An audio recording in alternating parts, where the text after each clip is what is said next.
कीमत के इंसान हो। आज भी मंदिर से निकाला जाता है, आज भी पुलिस केस दर्ज नहीं करती, आज भी मरने वालों की लाश से जात पूछी जाती है। कहने को 2025 है, लेकिन जिंदगी अब भी 1925 वाली ही लगती है, क्योंकि यहाँ नेता बदलते हैं, सरकारें बदलती हैं, लेकिन सोच नहीं बदलती। और जब सब चुप हो जाते हैं, तब एक आवाज गूंजती है, चुप मत बैठो, अब की बार सवाल पूछो।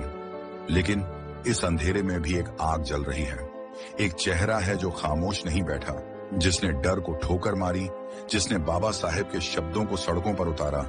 नाम है चंद्रशेखर आजाद, जिसने बाबा साहेब के मिशन को फिर से जिंदा कर दिया, जो कहता है अब और नहीं सहेंगे।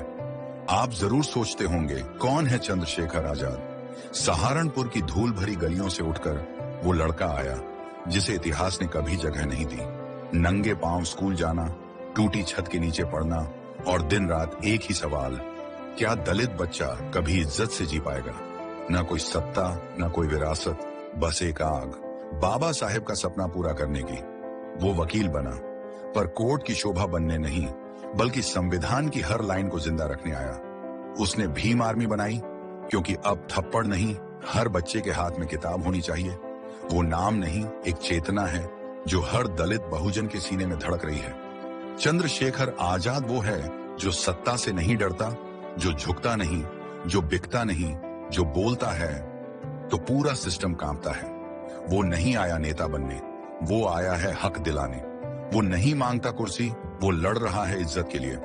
इसीलिए आज लाखों युवा उसे देखते हैं और कहते हैं, भाई तू चलेगा, हम तेरे साथ चलेंगे, क्योंकि तू हमें इंसान बनाना चाहता है।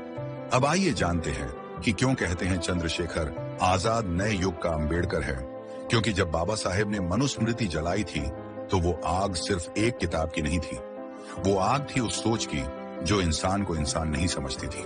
और आज चंद्रशेखर आजाद उसी सोच की जड़ें हिला रहा है, जिसने संविधान होते हुए भी जाति को जिंदा रखा है। बाबा साहेब ने हमें वोट का अधिकार दिलाया, जिससे हम सत्ता में अपनी हिस्सेदारी पा सकें। चंद्रशेखर हमें बोलने का हक दिला रहा है, ताकि इस तंत्र के अन्याय के खिलाफ आवाज उठाई जा सके। बाबा साहेब ने कलम उठाई थी, संविधान लिखा था। आज चंद्रशेखर माइक उठाकर गांव गांव संविधान पढ़ा रहा है। बाबा साहेब ने दिल्ली की संसद में बैठकर बदलाव की नींव रखी थी। चंद्रशेखर आज सड़कों, जेलों और झुग्गियों में बैठकर उस नींव को गिरने नहीं दे रहा। बाबा साहेब ने कहा, शिक्षित बनो, और चंद्रशेखर ने गांवों में भीम पाठशालाएं खोल दी। बाबा साहेब ने कहा, संगठित रहो, और चंद्रशेखर ने भीम आर्मी बना दी, एक ऐसी फौज जो किताबों और हक की लड़ाई लड़ती है। बाबा साहेब ने कहा, संघर्ष करो, और चंद्रशेखर ने पुलिस की लाठियां उठाई, जेलें झेली, पर संविधान से 1 इंच नहीं डिगा।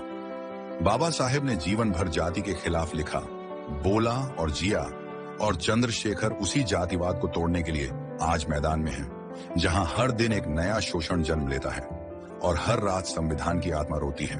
बाबा साहेब ने कभी हथियार नहीं उठाया, क्योंकि उनका हथियार विचार था। चंद्रशेखर भी हथियार नहीं उठाता, क्योंकि उसका हथियार संविधान है। बाबा साहेब के समय में दलितों को इंसान नहीं माना जाता था। आज भी हालात बहुत बदले नहीं हैं, लेकिन फर्क ये है कि अब कोई चुप नहीं बैठा है, अब कोई हर वार सहकर जीने को मजबूर नहीं है। अब एक आवाज है जो कहती है, अगर संविधान से चले हैं तो संविधान से लड़ेंगे। इसलिए कहते हैं, चंद्रशेखर आजाद कोई आम नेता नहीं, वो एक चेतना है जो बाबा साहेब के अधूरे सपनों को पूरा करने निकला है। वो संसद में नहीं बैठा, लेकिन दलित बच्चों के सपनों में बैठा है। वो टीवी चैनलों के बहसों में नहीं आता, लेकिन हर गांव की दीवार पर लिखा है, जय भीम और भीम आर्मी जिंदाबाद। इसीलिए कहते हैं,